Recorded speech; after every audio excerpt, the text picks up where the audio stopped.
Yo, what's going on everybody? I'm your boy Numbskull, and today I thought I'd fulfill the first request of a few that I have that I need to do. So, by this homie's request, I'm here to bring you all a couple more Bromo-DragonFLY reports I found on Erowid. This is the first substance I ever covered on this series, and I'm happy to be covering it once again for episode 21. Genuinely can't believe we've made it this far already. It's super uncommon with effects that can last for days, and it's also been linked directly to deaths. I've always found this substance quite interesting, and I think this is going to be a banger. Let's get into it and find out. Drugs taken: Bromo-DragonFLY and cannabis, at a dose of 3 hits Bromo-DragonFLY, 1 hit cannabis, smoked. Gender: male.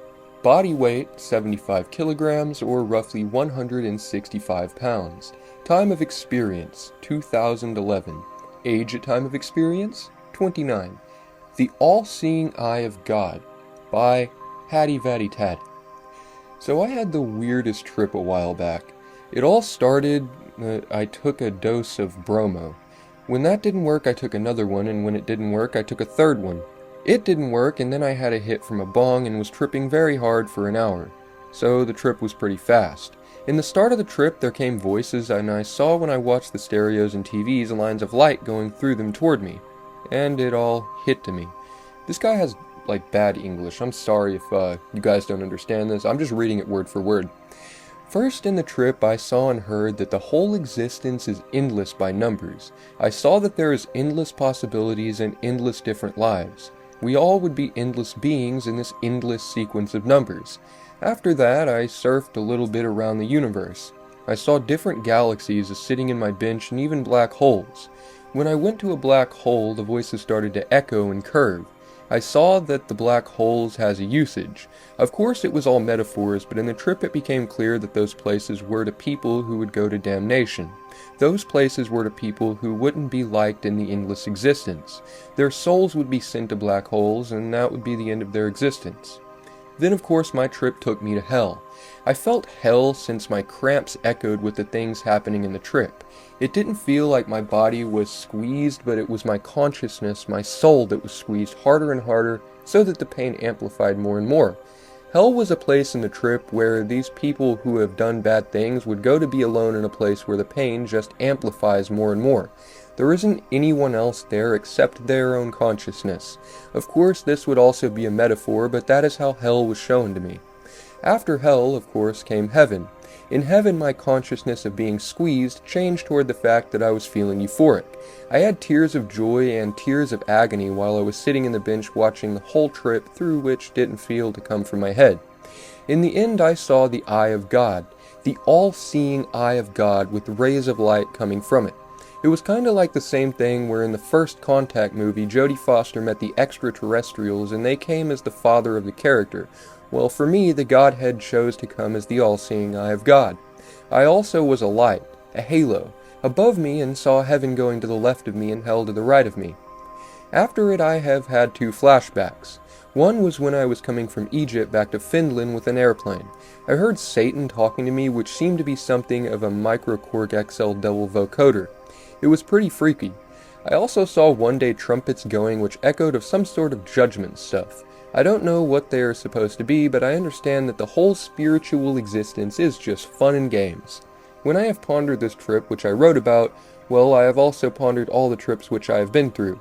All the trips kind of feel that I wasn't completely in charge of them, but they rather seem as conversations with a single source that would be the Godhead.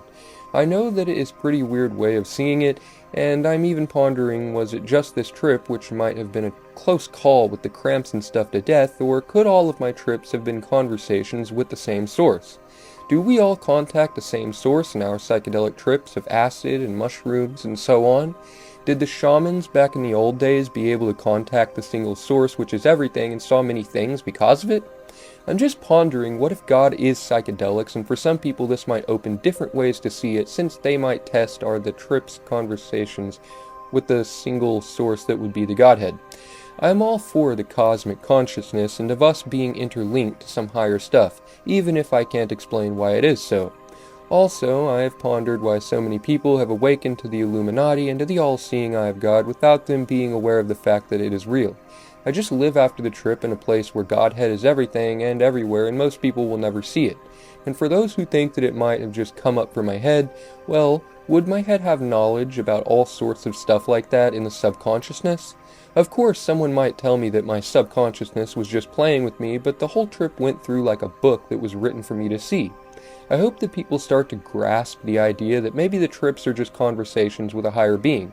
In my way of seeing it, well, there could be billions of different gods, there could be billions of different worlds, there could be billions of different afterlives, but all would come from a single source, and that would be God, Yahweh, Brahman, Allah, Tao, and so forth.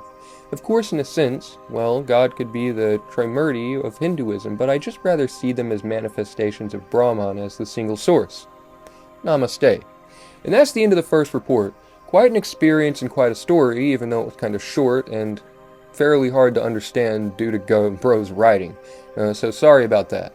But even so, I think you're gonna love this next one. And so am I. Let's not waste any more time and hop in. Drugs taken. Bromo-DragonFLY. At a dose of 1 hit orally via a blotter/tab. Gender, male. Body weight 110 kilograms or roughly 242 pounds. Time of experience 2012. Age at time of experience 24. A Visit from the Green Fog by Noise Grislow.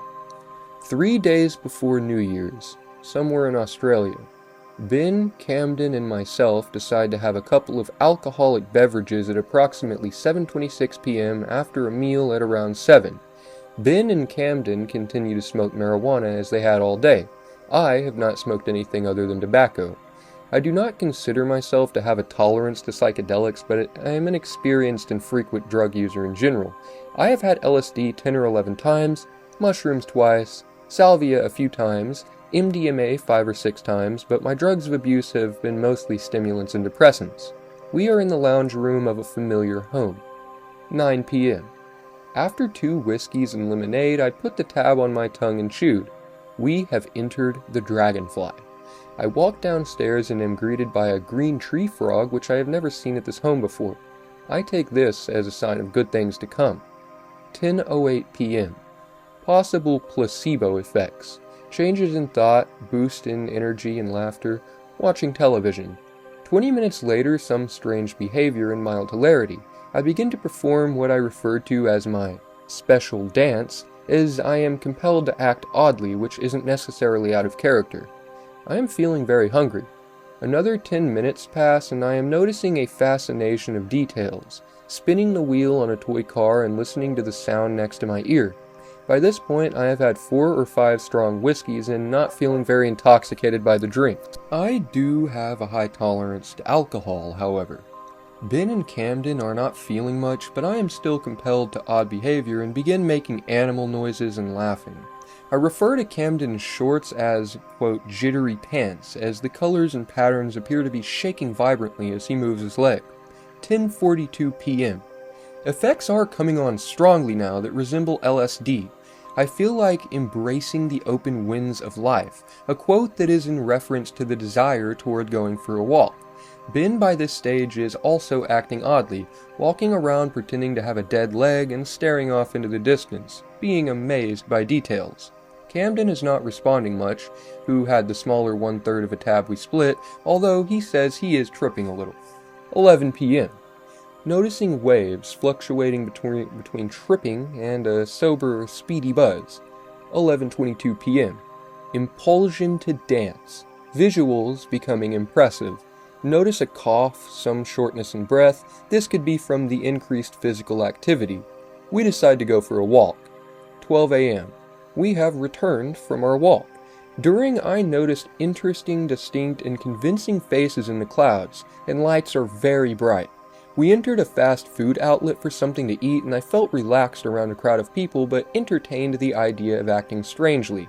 I restrained myself mostly, although I think everyone knew I was off my head by the sweating and staring. Comfortable paranoia? On the walk home, I feel somewhat more tired, a sense of boredom temporarily. I feel high but sober. Another drink, perhaps? 1:27 a.m. Nothing extremely interesting the past hour. Energy levels have dropped. Still a sense of being high but sober. I am becoming unenthusiastic but feel good in general. I'm rubbing my eyes and yawning, and there is a desire to lay down. 10 minutes later and I am still drinking, cold tingles flushing over me that feel lovely. Noticing lines, patterns moving, beginning to stare at things.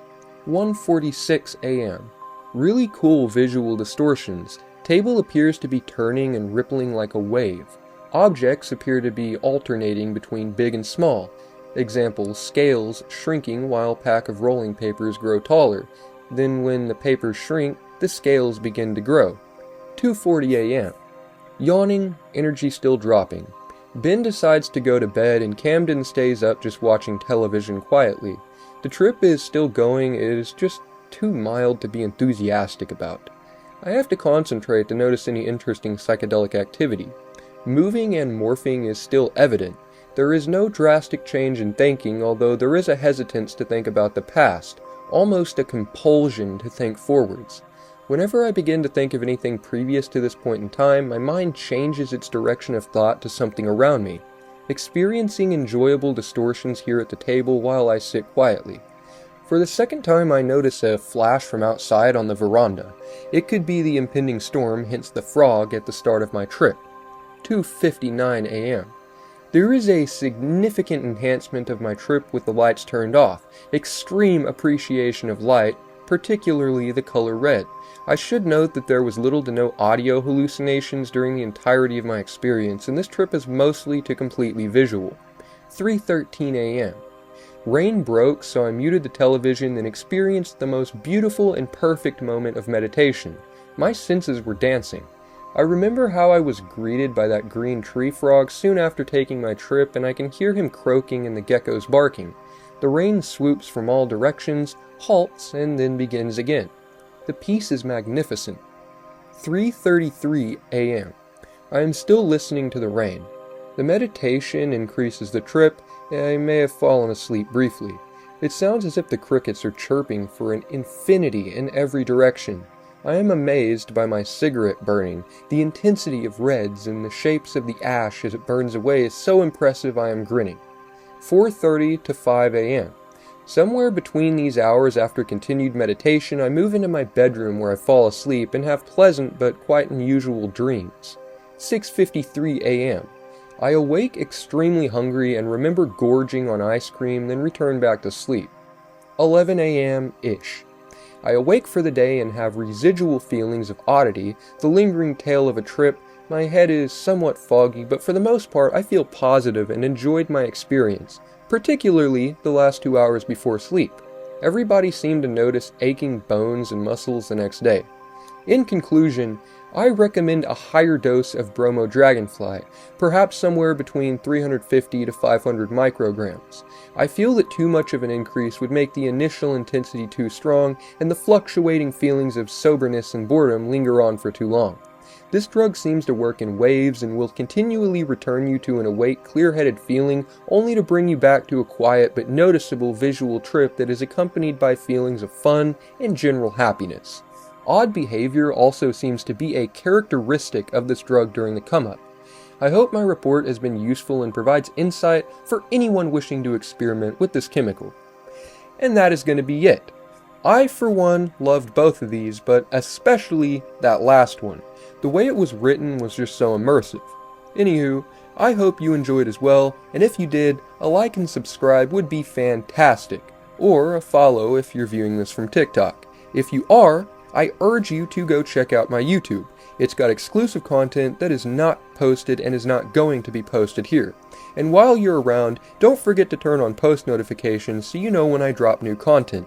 Drop a comment letting me know if there's something specific you want to see next, and if you've got a story of your own you want to share and have me read on the channel, Facebook and Instagram are the places to do it. As always, stay frosty, stay curious, and stay safe out there. And with that, I will of course see all of you in the next one. Peace